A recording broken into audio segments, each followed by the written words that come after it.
ரொம்ப நேரம் சாப்பிடாம இருந்து சடனாக நம்ம வந்து ஒரு ரொம்ப பெரிய ஹெவி மீல், ரொம்ப ஃபேட்டி ஃபுட், ஜங்க் ஃபுட், ரொம்ப ஆயிலி ஃப்ரைட் ஃபேட்டி ஃபுட் நம்ம சாப்பிடும் போது நம்மளோட ஸ்டமக் அதில் நிறையா அந்த ஆசிட் ப்ரொடியூஸ் பண்ண வேண்டியிருக்கும்.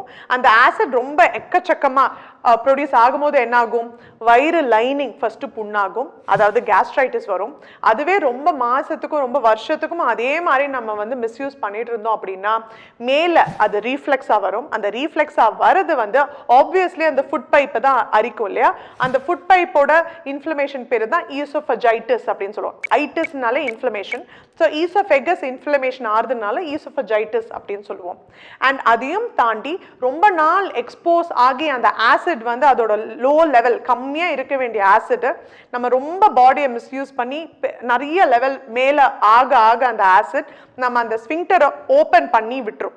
அந்த ஓப்பன் பண்ணும் போது அந்த ஆசிட் மேலே ரீஃப்ளெக்ஸ் ஆகும் போது நம்மளுக்கு மேலே அது தெரியும் போது ஒரு புளிப்பு ஏப்பமாவோ இல்லைன்னா வந்து ரொம்ப ஒரு வயிறு ரொம்ப ஒபிசமாவோ, டைஜஷனே ஆலை, ரொம்ப வயிறு ப்ளோட்டடாக இருக்கு, இல்லை எனக்கு புளிப்பு ஏப்பம் வருது, ஏப்பை விட நான் ரொம்ப கஷ்டப்படுறேன், நெஞ்சு எரிச்சல் அதாவது வயிறு எரிச்சல் ரொம்ப ஜாஸ்தியாக இருக்கு அப்படின்றது தான் காமனான சிம்டம்ஸ்.